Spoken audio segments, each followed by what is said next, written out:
The morning of February 18th, 2001 felt like every other race day at Daytona International Speedway, and that's exactly what made what followed so impossible to accept. The Florida sun burned bright over the grandstands while 150,000 fans settled into their seats carrying flags, coolers, and the specific kind of excitement that only the Daytona 500 produces. Sterling Marlin arrived that morning thinking about one thing and one thing only, taking home the win that had always slipped away from him at the track where stock car racing holds its most celebrated event. Dale Earnhardt Sr. arrived thinking about someone else entirely. His son was in contention. His teammate was in contention. And Earnhardt, the man who had already won 7 championships across a career that produced 76 victories, had decided that this particular year, his job wasn't about personal glory at all. What nobody in that crowd could have prepared themselves for was that before the afternoon ended, one of those two men would be gone, and the other would spend more than 20 years carrying the weight of what happened in a silence that almost consumed him. Dale Earnhardt built his reputation corner by corner and bumper by bumper across 2 decades of racing at the highest level of the sport. The nickname The Intimidator wasn't assigned by a marketing team or a broadcaster looking for something memorable to call him. It accumulated naturally, the way real reputations do, race by race, season by season, until the black number 3 Chevrolet became something that other competitors genuinely had to prepare for before they even pulled onto the track. 7 Cup championships placed him in the company of the sport's absolute elite, and his style, aggressive and calculated and completely without hesitation, drew fans who responded to stock car racing as something closer to combat than leisure. By the time the 2001 season arrived, he had already won at Daytona once before, back in 1998, ending years of near misses at the place he loved most. That 1998 victory had settled something deep in him, and he arrived at the 2001 Daytona 500 not with the hunger of a man who needed to prove himself, but with the steady confidence of someone who had decided this win would belong to the people racing beside him. Before a single lap had been run, he spoke to his crew with quiet authority and no wasted words. "This is a team sport. Today, I want us to stand on top of the podium." Michael Waltrip, his teammate, was positioned well heading into the race. His son, Dale Earnhardt Jr., was also in solid contention. The plan was for the elder Earnhardt to sit behind them both and hold the field back, using every ounce of knowledge accumulated across 20 years of Daytona racing to keep the competition from closing in when it mattered most. Running in 3rd place on the final lap, traveling at nearly 300 kilometers per hour, he executed that strategy with the kind of precision that only comes from having been in that position more times than anyone else on the track. His black Chevrolet sat like a moving wall between the leaders and everyone chasing them down, and everything tracked exactly as planned until turn 4, where a fraction of a second rewrote history. The contact between Sterling Marlin's car and Earnhardt's was brief enough that television viewers watching in real time barely registered it.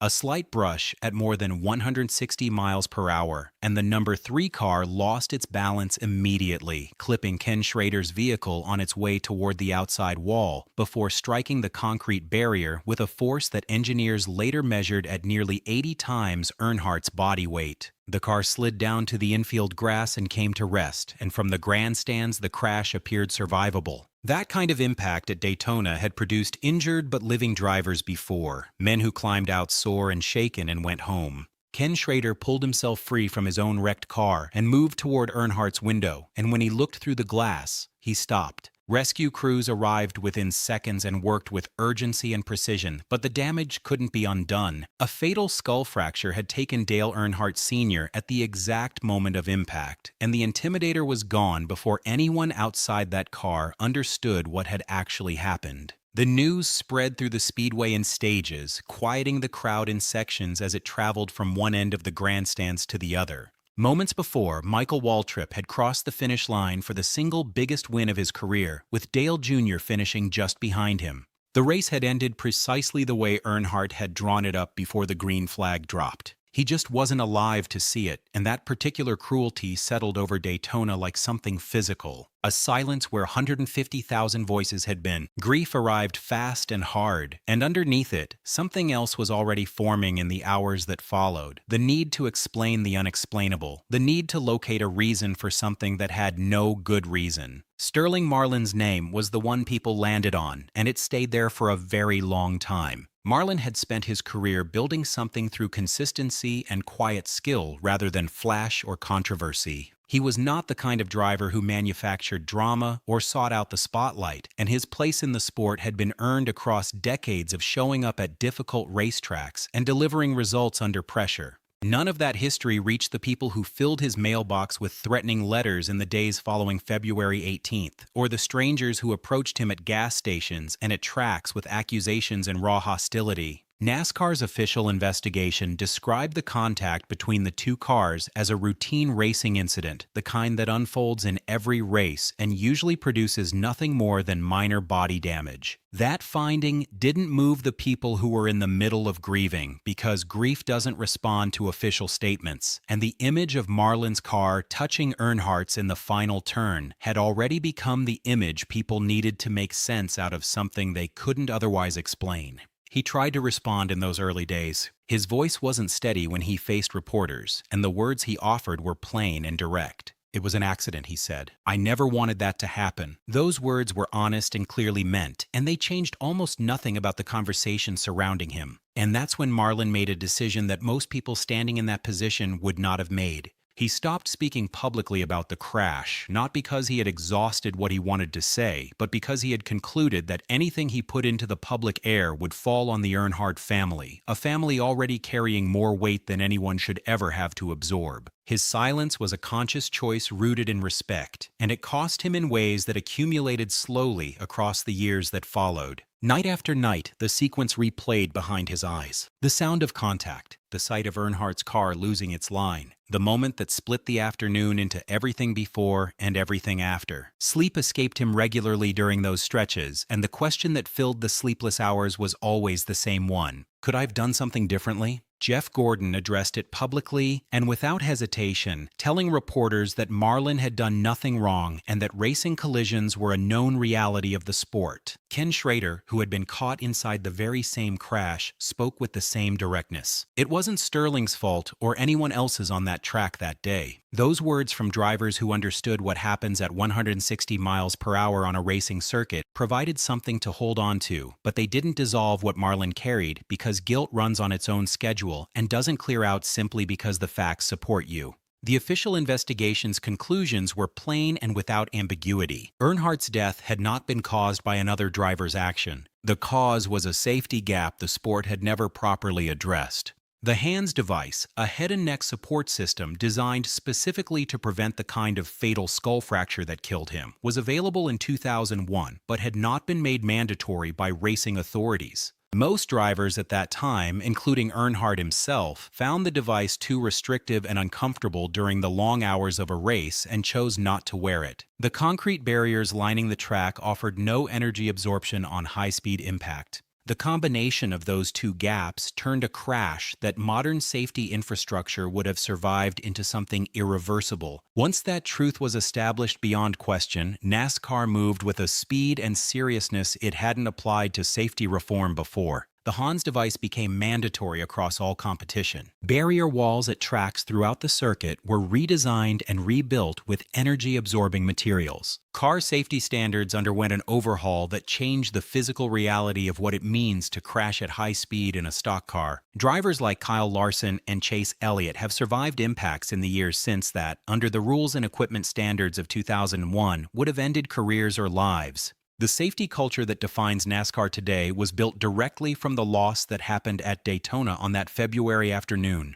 More than 20 years after that afternoon, Sterling Marlin sat down in a quiet room with a photograph of Dale Earnhardt resting on the table in front of him. He wasn't there to defend his record or relitigate what happened in Turn 4. What brought him to finally speak was simpler and more personal than that. The man in the photograph deserved to be talked about honestly, and Marlin had arrived at a point where carrying the weight of 20 years of silence wasn't protecting anyone anymore. Dale was a great driver and a wonderful person, he said, his voice measured and low. No one can replace him. What came back to him most wasn't the competition between them, though that competition had been real and hard-fought across years of racing the same tracks. What stayed with Marlin was the way Earnhardt moved through the sport, the half-smile that appeared in the pit lane, the fire visible in everything he did behind the wheel, and the loyalty he demonstrated to his teammates on that final lap by choosing third place over a shot at the lead. There were nights I couldn't sleep, Marlin admitted. I kept asking myself if I could have done something differently, and the truth is, it was just an accident. I never meant to hurt anyone, especially Dale.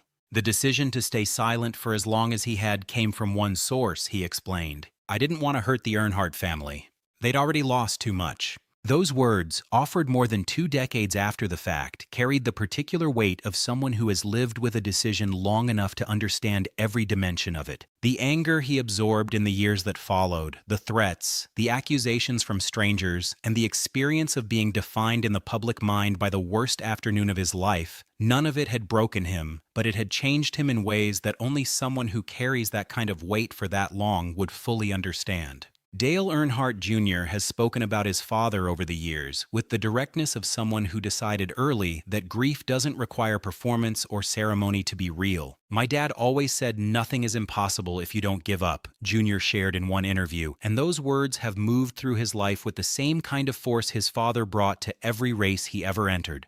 The black number 3 still draws tributes every February at Daytona. Fans carry it to tracks all across the country on shirts and flags and painted car hoods. Drivers who began their own careers long after 2001 speak about Earnhardt with a familiarity that comes from watching the footage and listening to the people who lined up beside him on race day, because what he built in stock car racing didn't stop accumulating when he died. It kept growing, the way real legacies do, absorbing the years and expanding with them. Now 67 years old, Marlin had one final thing to say when the conversation turned to what he hoped people would take away from everything that had passed since that February afternoon. Live fully, he said. Never stop giving. Love the sport with all your heart. Dale changed NASCAR forever, he reflected. That's how he should be remembered.